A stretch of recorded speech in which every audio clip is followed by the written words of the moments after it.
YouTube's still booting up. So what I'm going to do is insert this key, but first of all just come and have a look, and from the outside you can see there's a whole lot of capped honey beneath the bees' feet here.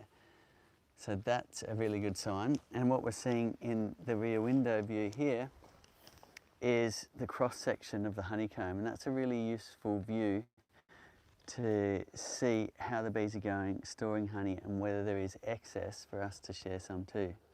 So if I put this key in here and turn it, then what will happen is channels will form inside the comb. Sometimes it's easy to turn, this is quite easy today, and sometimes it's firm depending on how the bees wax it up.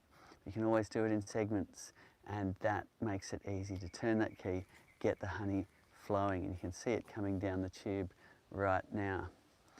And I'm always fascinated to taste what flavours, because as you can see there's different colours here of honey coming in, and depending on what the bees were foraging on at the time will change the flavour, change the colour, and also sometimes you get honey with medicinal properties, and in fact all raw honey is much better for you than pasteurised honey, which you get in the supermarket. So,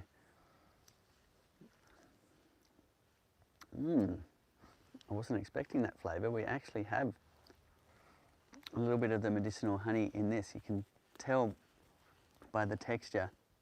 There's these little thixotropic or jelly-like globules coming out, and that is that medicinal honey that is proven to be useful in wound care, sometimes when antibiotics can't touch it.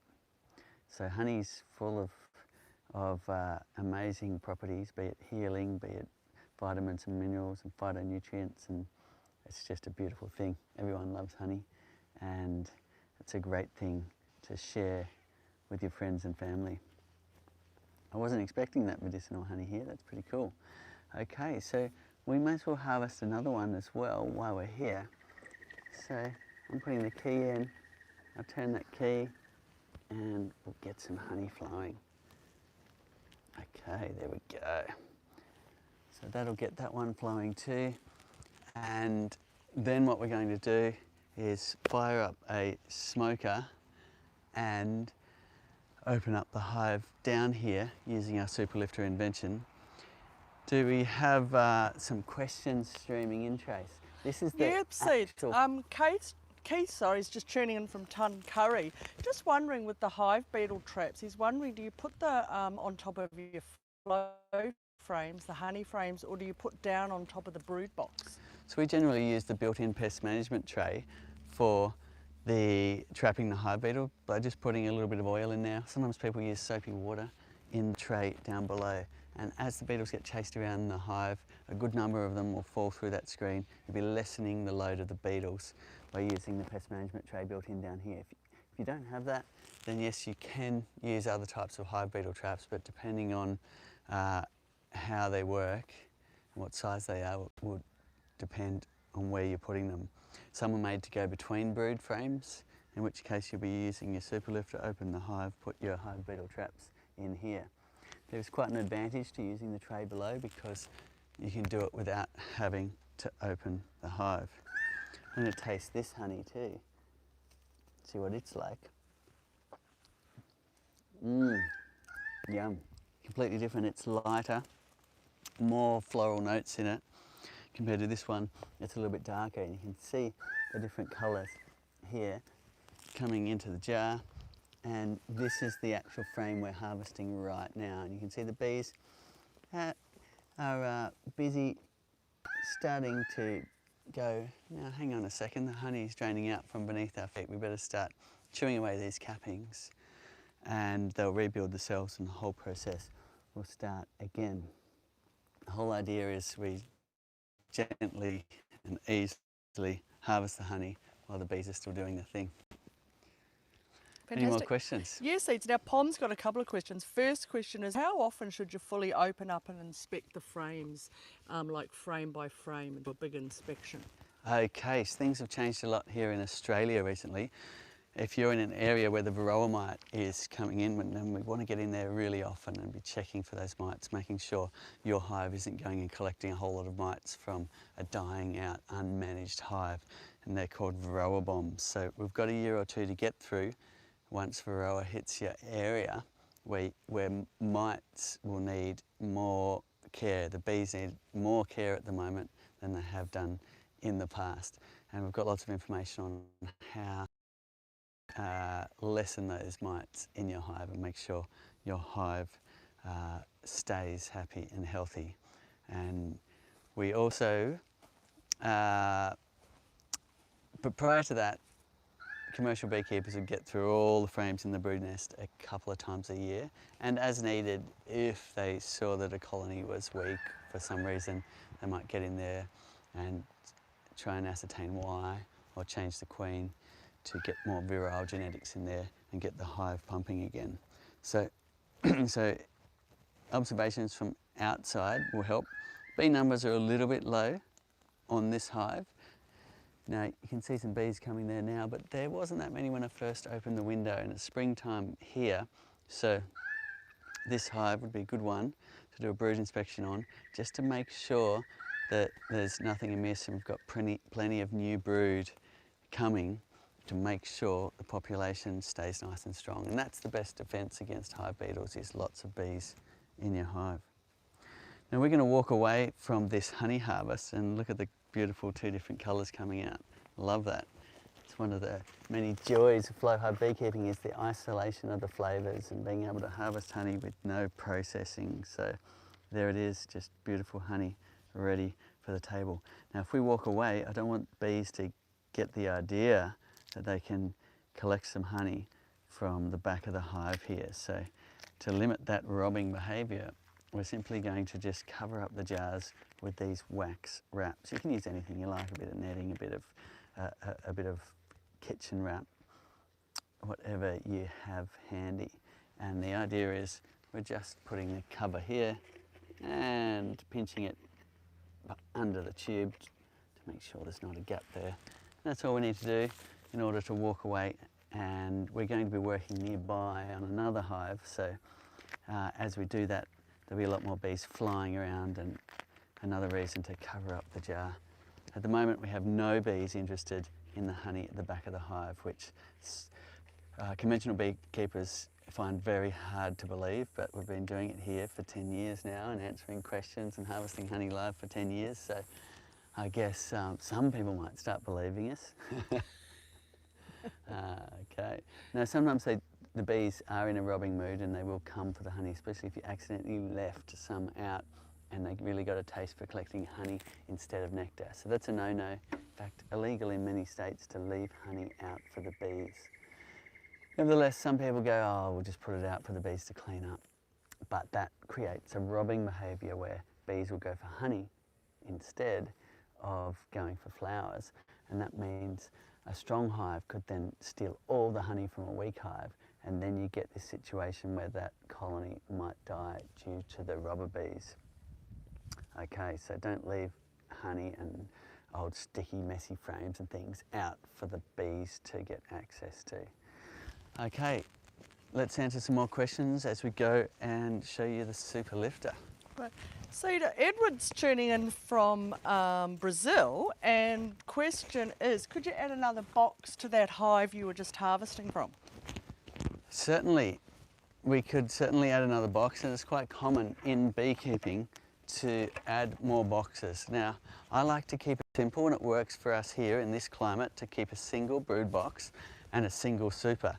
And with flow hive beekeeping, you've got this advantage where you can keep storing honey in jars on the shelf instead of in boxes in the apiary. But if you're used to doing it in the conventional way, and typically the idea is you store honey in boxes on the hive and then batch process that, because there's no other way to do it efficiently. You can't get in there, take 2 frames out and then set up your whole decapping line, your centrifuge, or you know, it's just not going to work. So you tend to store honey in boxes. That's another reason why when you are comparing a flow hive against conventional, it's not apples for apples. So even though you can see that this is more expensive than a conventional hive, it does a lot more for you than a conventional hive. You don't need as many boxes stacked. You don't need the space in your house. You don't need the area. You don't need to clean up the wax moth and ants that get into the stickies and all of that stuff that we used to do. And you don't need the centrifuge, the decapping bench, the hot knife, the sieving buckets and all of that, and the time taken. So you've got that whole extraction room and potentially the ability that multiple honey supers on conventional hives can do, built right into this box here. And that was the inspiration for the invention. And it's just a joy to be able to share that with people all around the world. Keep the questions coming in. We're going to light up a smoky here and do a brood inspection on this one. First of all, looking from outside of the hive, I noticed that this one is also a little bit thin on the ground in terms of bee numbers. So when you see that, good idea, open up the hive, have a look, see what's going on, make sure there's nothing amiss. Great, Seeds. Now, you know, you and Stu, your dad, spent 10 years working on the flow hive, and as a lot of us know, there are some knockoffs out there. Just wondering how you compare them to the flow hive. So every now and then we grab them and try them just out of interest, even though they're illegally sold and illegally imported into almost all jurisdictions.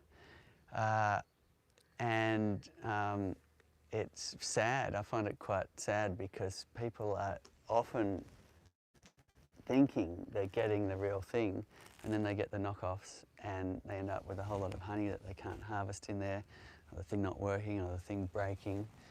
And that's been happening for 10 years. And so we do our best to educate, we do our best to limit those illegal knockoffs on the online marketplaces.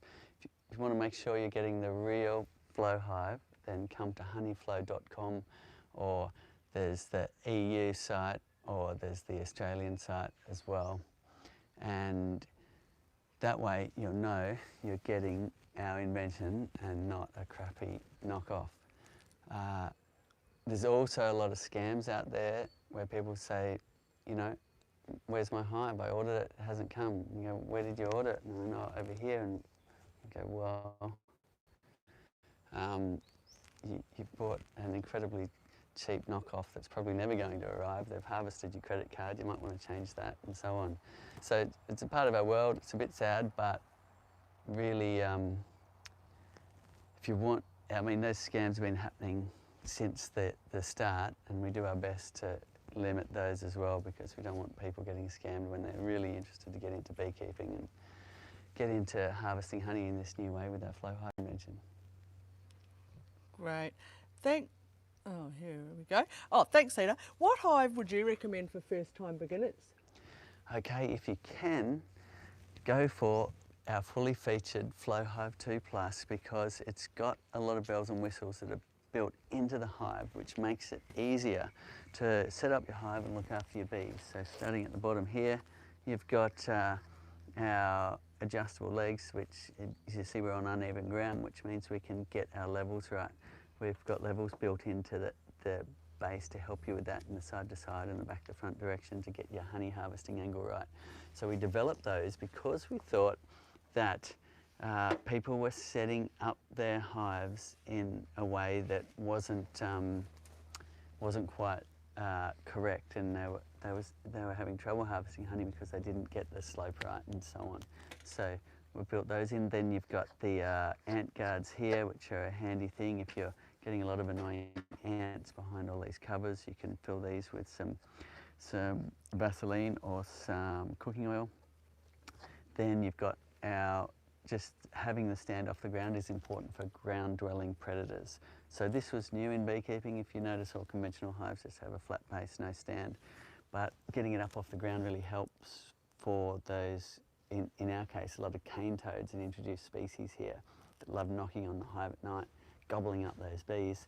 It's great to get them up off the ground. Now, in other countries, you've got skunks or other ground-dwelling predators that might you might benefit from really lifting the hive up. And then you've got our windows, which conventional beekeepers are like, oh, why do we need those? We just lift the hive and feel how heavy it is and then get into it if it's heavy. But when we give them a hive with windows, they go, oh wow, that's pretty useful actually. And we've got that comment a lot over the years because you can straight away tell a whole lot of things. For instance, you might notice a big bee beard at the front of your hive in summer. And if you pop the window and see that you can't see the comb, then your hive's overcrowded. But if you've got a bee beard there and it's not crowded here, then it's simply they're hot at the entrance. So just having those features really helps you understand and gives you a whole lot of extra insights into when and if you need to do anything to help your hive. So we're going to use a super lift to open this. First we're going to light up a smoker, and if you haven't done that, I'll just show you how to do that now. So this is your typical smoker here, and it's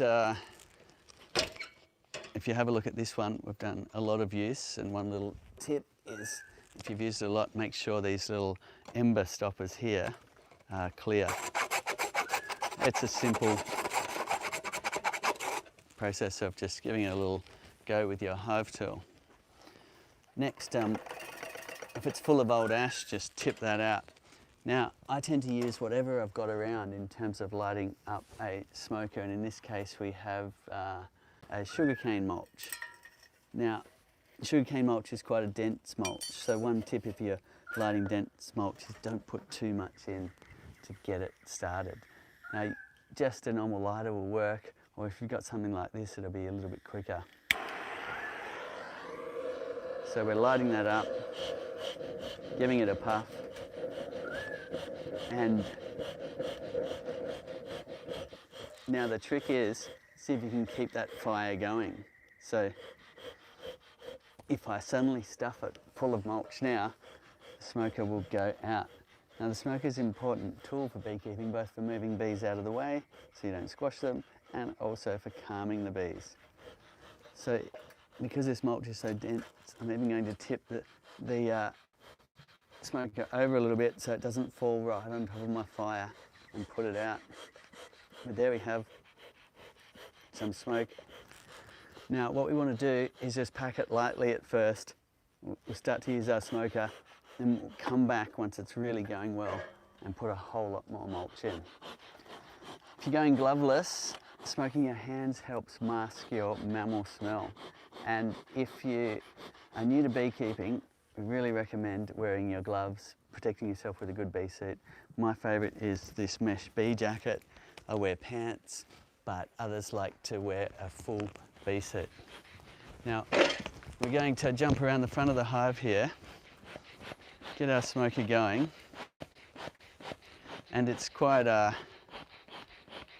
slow just now, so give it a few good puffs to really get it going until you start to see a lot of nice smoke coming out the entrance. Okay, so I'm putting the nozzle right in the entrance, I'm just giving it 3 good puffs, and then I'm going to leave this at the entrance so any returning foragers come back and they get a whiff of that smoke, and that'll have a calming effect. As said, now I'm going to top up the smoker. Be careful once it gets hot, you may burn yourself, and hopefully that will nicely get going now. Give it a few good puffs every now and then to keep it going, and waiting a minute or two is good practice just to let those bees change mode from being in a protective mode at the entrance to a nice calm mode for beekeeping. Ideally your bees are nice calm, you're on a warm kind of not too windy day, mid-morning to mid-afternoon, right? But you can't always do your beekeeping when things are perfect. But it is pretty well perfect right now. We've got a nice warm sunny day. We've got a lot of our bees are out flying, foraging, which means there's less protecting their hive from a mammal like me intruding. Okay, keep those questions coming. Beginner beekeeping today, so no such thing as a silly question. Chime in. I'll keep answering them as we go. Right. David's got his bees are good, they're pretty active, but there's not much going on in his flow frames, and just wondering any tips to sort of activate his flow frames to get those bees to start working them. For sure. So we don't do anything, we just let the bees start using them when they're ready. However, some people that get a really short season start to get worried that perhaps their bees aren't going to get started on the flow frames quick enough. And if you want to get them started quicker, then one easy way is you scrape some burr comb off the top of the brood frames. If they are ready for the super, they would have started building some extra comb on top. And you can scrape some of that off with your hive tool. Just press it into the flow frame surface. You won't damage the flow frames, and the bees will recycle that, use that to cover the flow frame parts and to join the parts together to form proper hexagon shaped cells.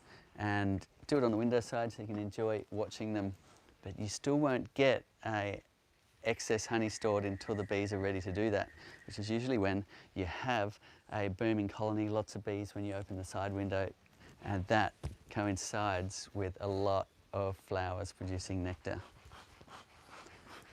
Okay, so if you are in a fire ban time or you're a high fire danger area, put that down on, say, the lid of a garbage bin. And what that'll do is limit the chances of your smoker setting fire to the ground right near your hive. So that's a handy tool to have around. So we can put that down here, like that, and then your smoker goes on top.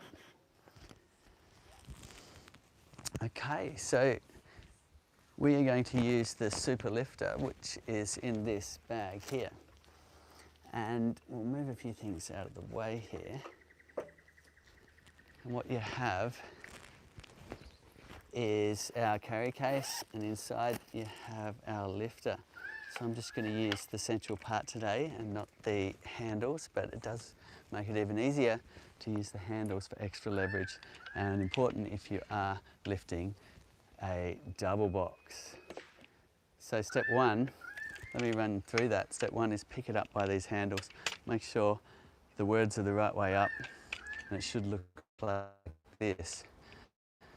Not necessarily intuitive at first, but once you get it, you've got it, and everything becomes easy and fast to do your brood inspections. And we get an amazing amount of really touching reviews coming in about the lifter, just saying how much it's changed their lives as a beekeeper. So it's really a problem solver in a bag.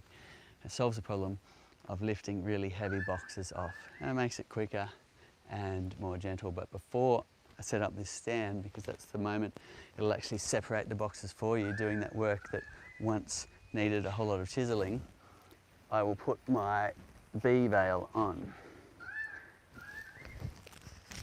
And that way I'll be protecting my face from bees and making sure I'm zipping up all the way in the middle and across with the two zips.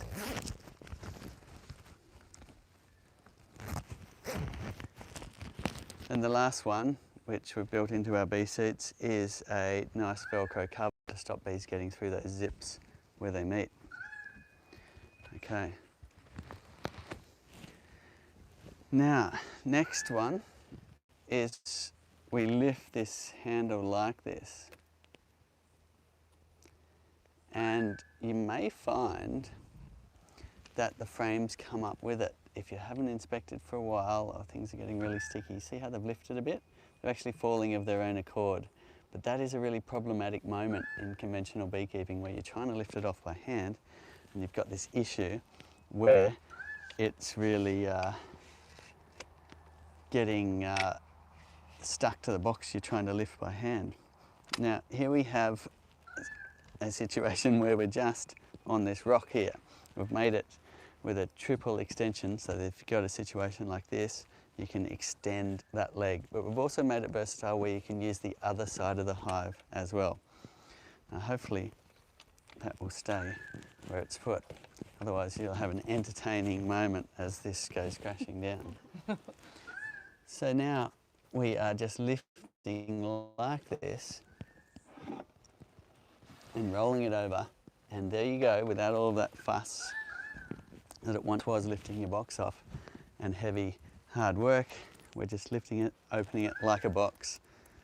And when you see that, you're like, oh, that's obvious. Wouldn't you normally just open it like a box? But it took us 7 years to develop that with all sorts of crazy contraptions in order to get to that point where we've made a contraption that just fits with not only flow hives but conventional hives as well, for that easy lifting to look after your bees down here in the brood box.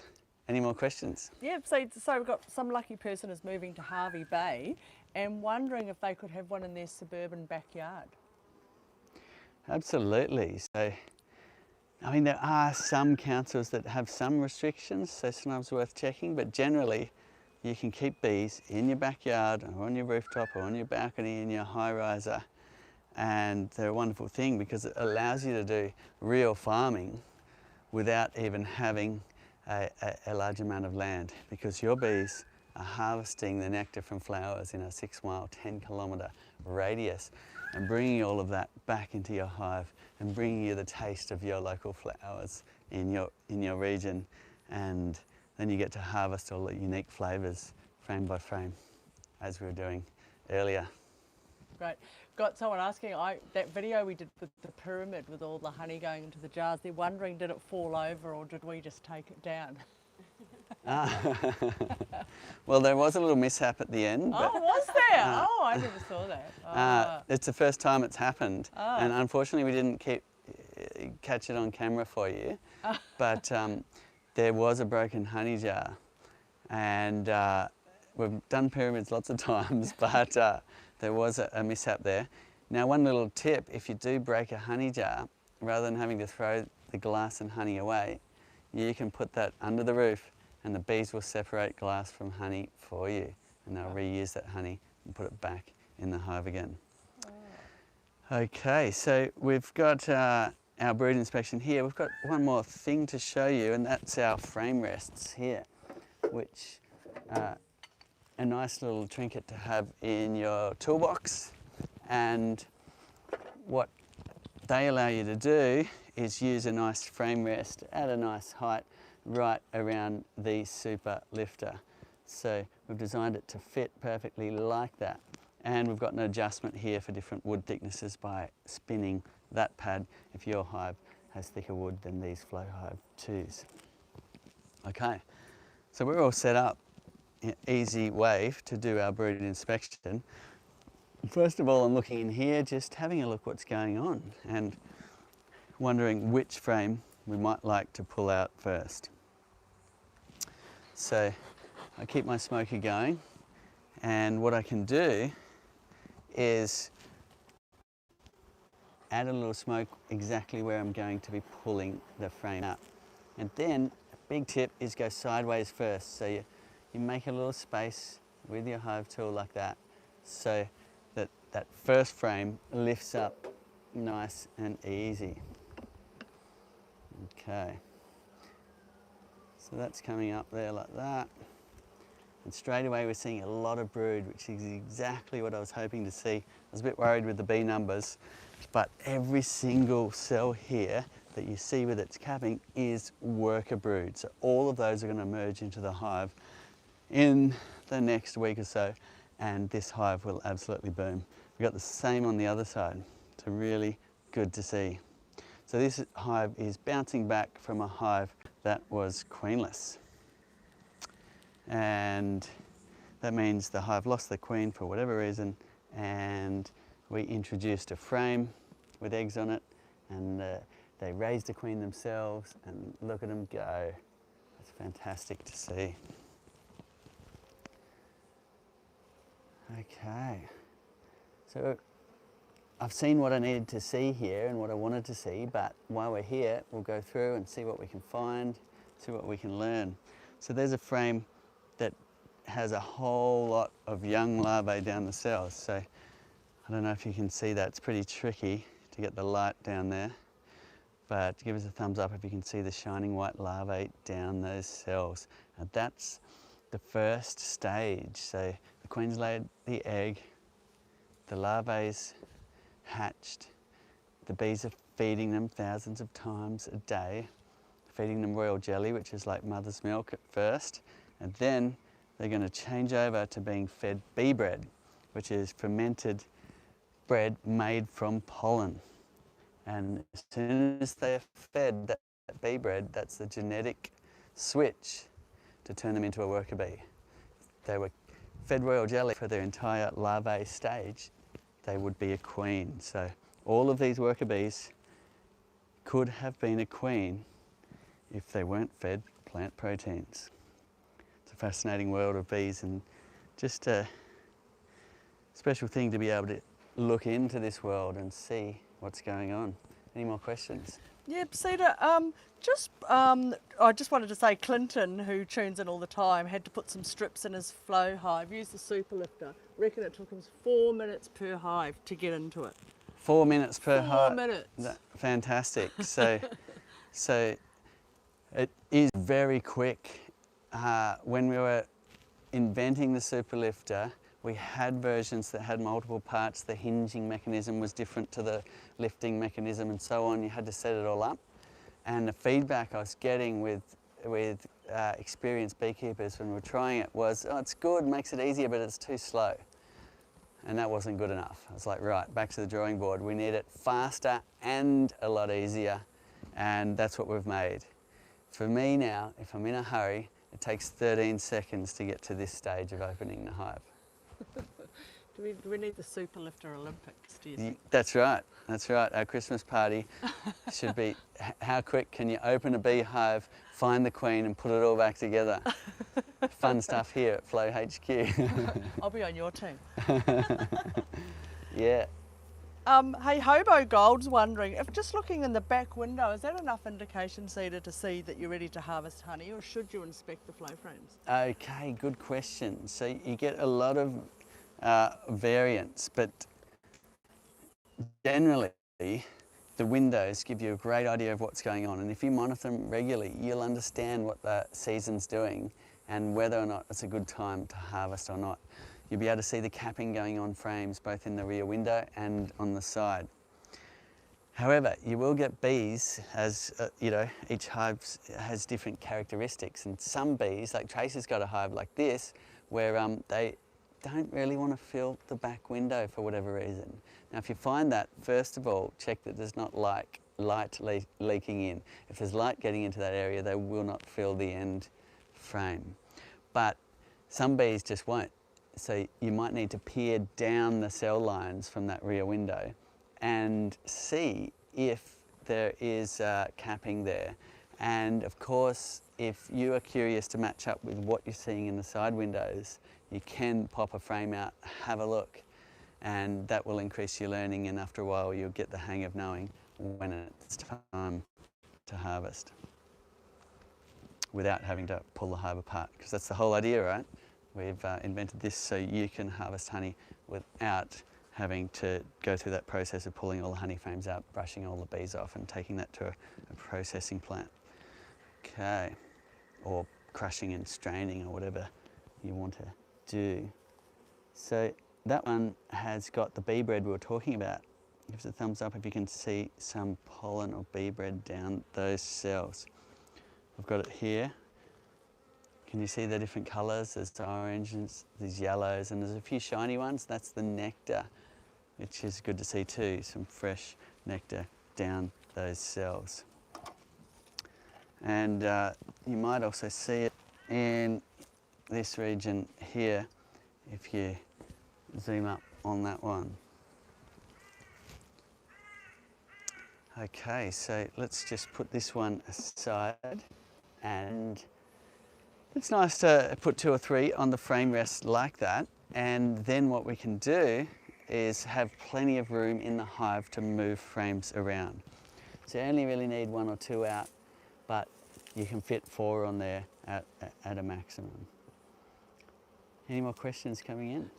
Yep, Cedar, Bill's down on the south coast, down near Wollongong, which is south of here where we are. Temperatures are getting between 25 and 30.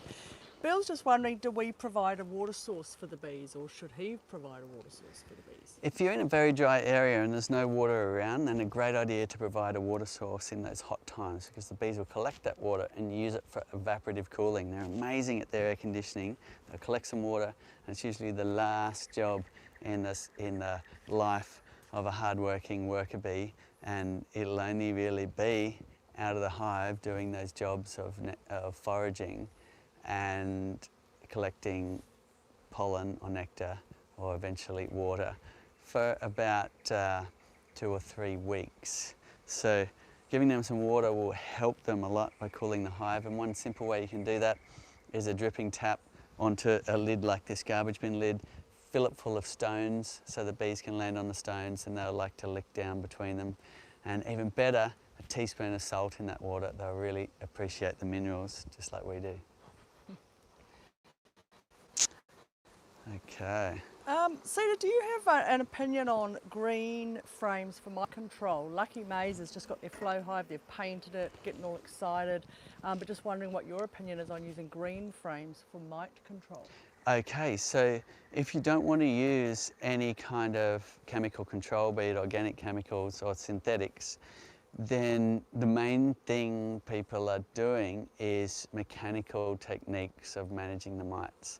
So the reason why people are adding a plastic frame with 6.3mm cell size, which is the drone or male bee size, is because the bees will then draw that out and the queen will lay unfertilized eggs in there because of the cell size, and they'll all be males, or the drones. Mites much prefer the drones, so therefore a lot of the drones will be harbouring as they're in their capped phase. The mites will be breeding under that capping. So therefore what people are doing as a mechanical control is you pull out that green frame, as you say, which has the drone foundation size on it. You put that in a freezer to kill both the mites, and it also does kill the drone bees. And you put that back in and the bees will rip into that and strip it all out. So it's one way to control mites. A lot of work though, so oftentimes people are reverting to using things like formic acid and oxalic acid rather than mechanical controls. Okay, but if you've got the time to put in, then get into it. We're actually creating resources on such at the moment to help you with that. Oh, there's plenty out there, because the rest of the world has been getting along fine with the mites for 30 years or so, and you can learn a lot from people out there, what they do to minimise the mites when they get at a high load. This is looking really good. We've got brood over here. I haven't seen the queen, although I don't need to because I've seen lots of worker brood. Now, if I was looking for the queen, I'd be focusing instead of yabbering on, and that way we could spot her. But let's just have a little look in case she's on this next frame. There she is. Geez, how do you plan it that well? So that's her there. See how she's got less stripes? She's often less stripy. She walks with bigger strides. Her abdomen is longer than the worker bees. However, her eyes are the same. Give us a thumbs up if you can see the difference between the queen and the worker bees there. It's a beautiful thing. So some people think she rules the hive, but she doesn't really. She's the egg layer, and in fact, if she's not doing a good enough job, it's off with her head, and the bees will replace her with a new laying queen. Okay, where did she go? She's getting a little camera shy now. There she is. What we want to be careful of is that we don't drop her on the ground, because not being a foraging bee, she might not find her way home. Okay, any more questions coming in? Cedar, Janet's wondering, she lives in Augusta in the US, and just wondering, would the flow hive work in her area of the United States? Absolutely. So it we haven't found climates except for places where there's never flowers like Antarctica, where the flow hive doesn't work. So whether you're in extreme north, like up in Canada, where you're getting long, cold, very cold winters with a lot of snow, or whether you're in Nebraska, or whether you're in Texas, or whether you're in the tropical or subtropical regions, or whether you're in the full-on tropics, flow hive does work, and even in the dry, arid deserts. So it's amazing. And the reason why it works is because you're harvesting at times when the climate is at its warm months, and that way the honey is flowing. There she is there, getting around, our queen bee.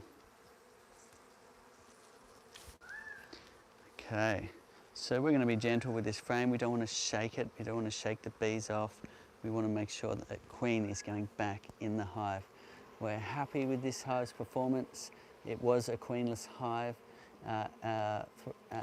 going back 3 or 4 weeks, and we've given it the resources to create their own queen just by adding a frame with eggs in it from another hive.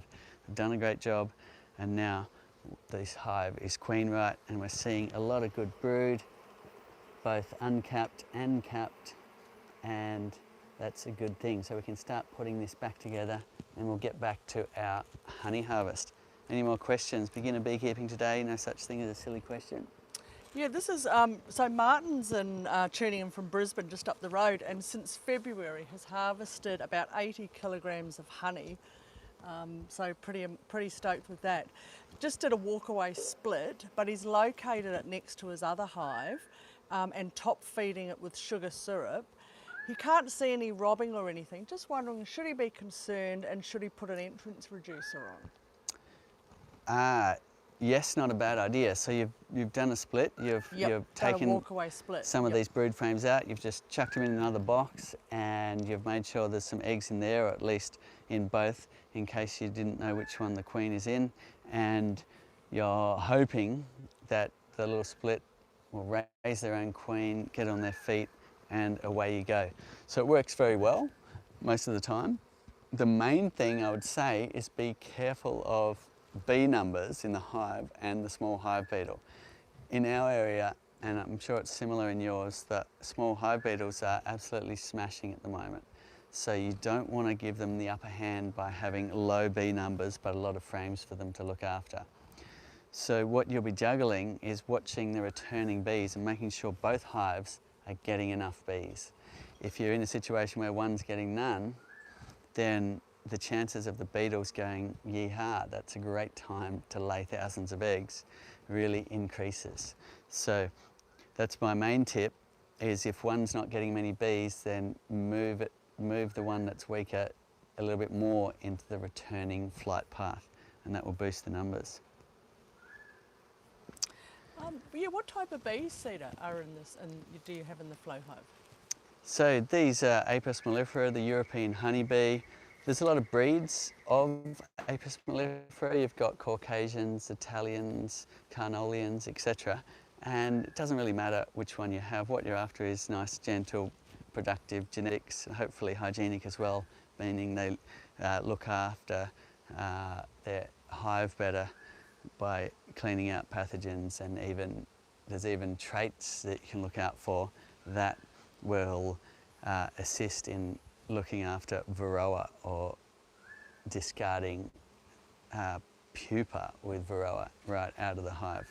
So hygienic is another great thing, but oftentimes they're a bit of a mixed breed, because the queen in her mating flight has mated with 30 or more drones from down the road and come back and brought that genetics into your hive. So if you have a look here, you'll see bees that are darker and bees that are lighter, and oftentimes you'll get a bit of a mixed bag.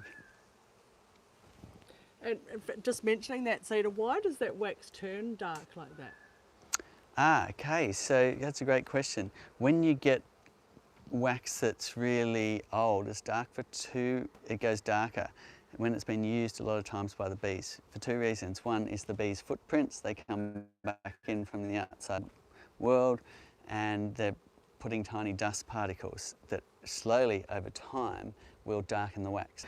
But the silk cocoons of the brood nest will darken it very quickly. So if you've got brood in the frames, like these have been used for brood. In fact, you can see here that this frame is darker in this section than it is up in this top corner.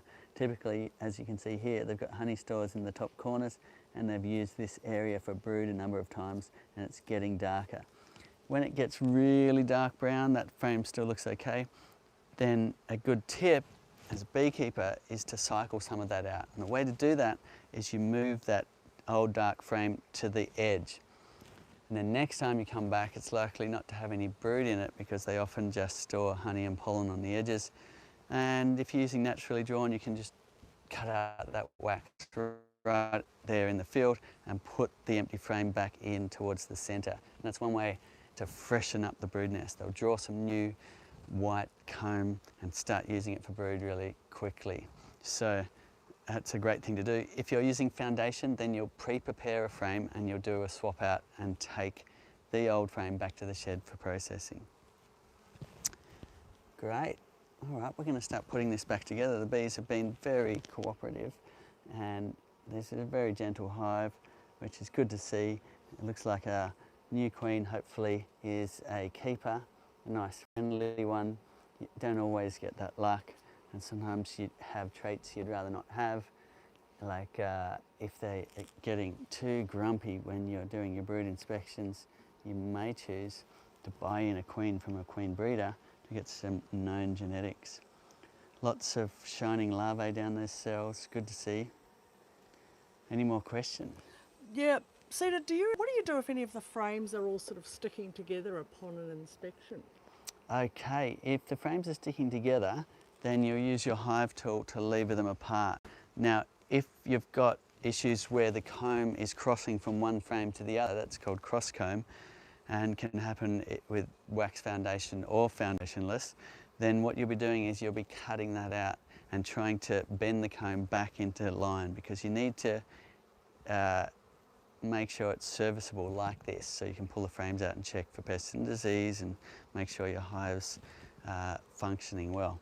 Now, if you find that you've got a real mess in there, and it can happen from time to time, I very rarely see it where they go completely sideways, but what you'll need to do is cut out the brood sections and use rubber bands to rubber band those sections into the frames and then they'll get the idea to go in the right direction.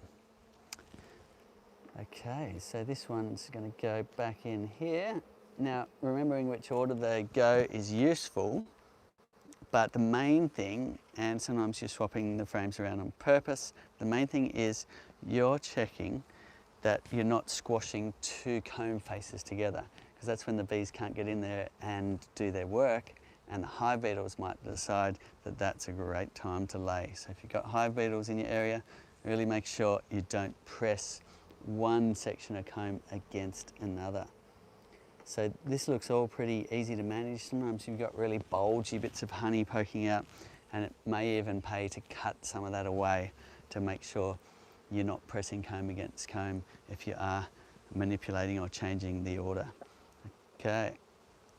Another little tip here is you are pressing the frames together. So that really helps the bees. See how I'm compressing them together and making sure the excess space is on either side. Really important tip because that means your bee space will be correct. They're very sensitive to the bee space, and if you even put like a 5mm gap between these frames, they'll be quick to build another section of honeycomb in between the two frames. And then you've got a little bit of a mess to clean up, which you can do with a knife, but if you can keep it pressed together like that, then the bees are more likely to build nice straight comb on the comb guides and it'll stay nice and serviceable.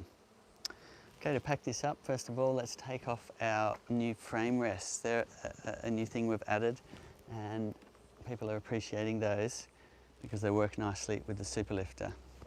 And we're going to put those back in our little caddy here for next time, and we can close up our hive. Now, this hive is a bit low on bees, so quite easy to close now, and all I need to do is roll the hive over. Got the queen excluder on. Aha, well done, thanks Ben. Actually, see, before you close it, Yep. can you just show, we just had someone saying they had a 5 frame ute. We're going to install it in their hive. Just wondering if they install the 5 frames, with the empty ones, do they checkerboard them? Do they put them on the outside? What's the best way to set it up? Okay, so generally what I do, most of the time I'll just keep the brood nest together. If you're still getting cold nights, that's important. If you're in a hotter time, you could choose to perhaps checkerboard the 2 outside frames. So that means putting a blank frame in between. But if you're unsure, just keep your brood nest together and put the extra frames on the outside. And away they'll go from there.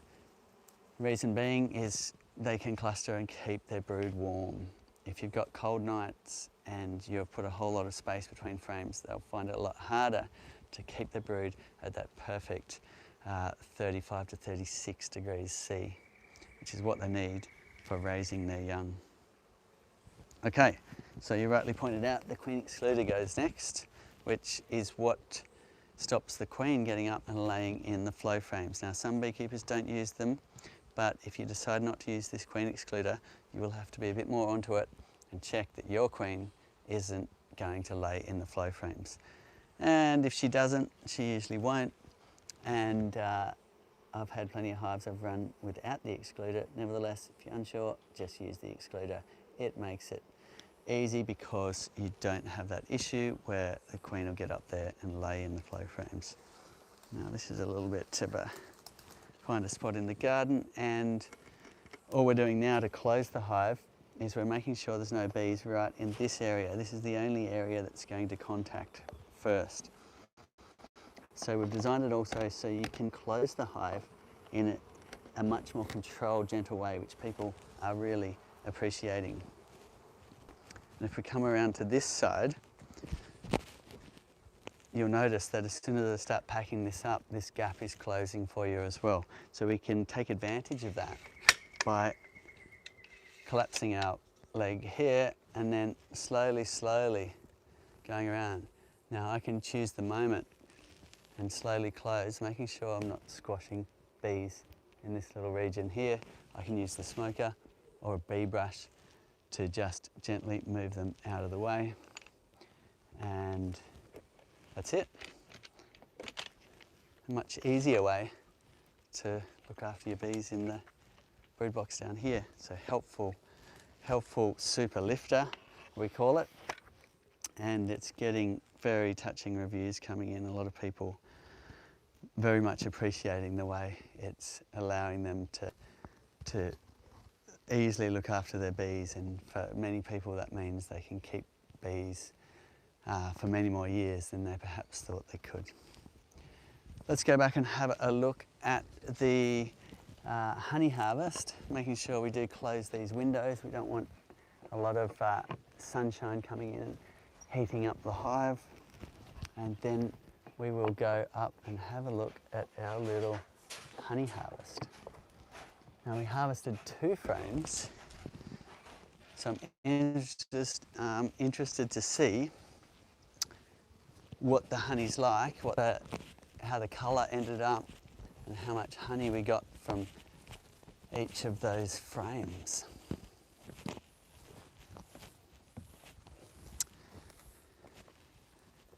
Okay, look at that.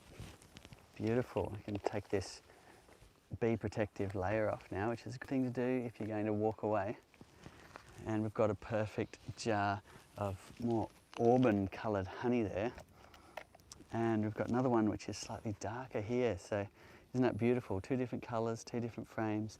That means the bees were foraging on different flowers at the time when they were filling these frames. And isolating the flavours like this is the go. Conventional beekeepers are usually mixing not only all of the honey from one hive into one bucket, but often the honey from dozens of hives.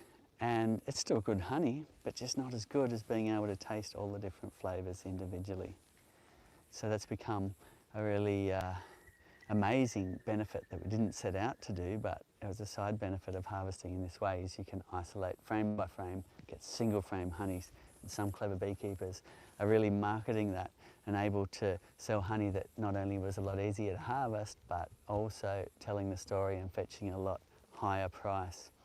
And we had someone earlier saying they got 80 kilos from their honey, from their hive since February, which is a lot of honey to sell. And if they're selling it as flow hive, special honey, single frame honeys, then you can pay for your hive very quickly.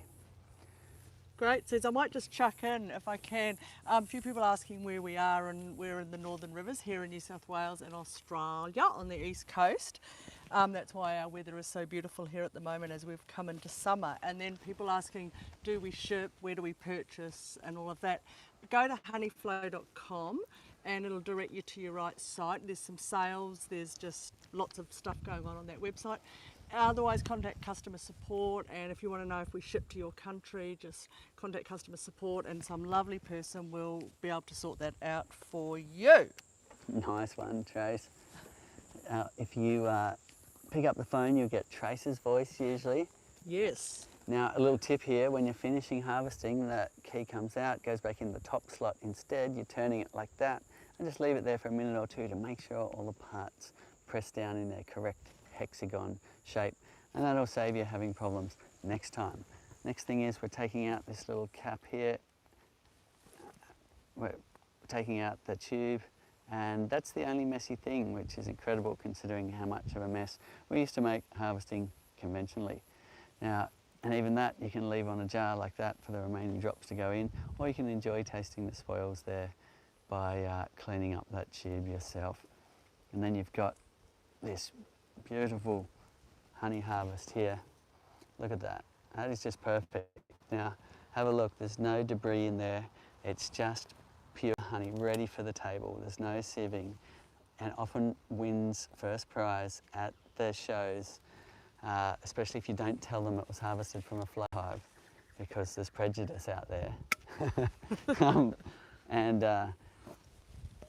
You've got just beautiful honey ready for the table, zero processing, only gravity's got it from in the hive and into the jar, and it's untouched as it should be, ready for the table. Thanks for watching. Tune in again same time next week and we'll have a great show and tell for you. Also let us know what you would like us to cover, and if you're answering questions from other people, that's wonderful. It's great to see the community pitching in all around the world and answering questions from all corners of the globe. Same time next week. See you then.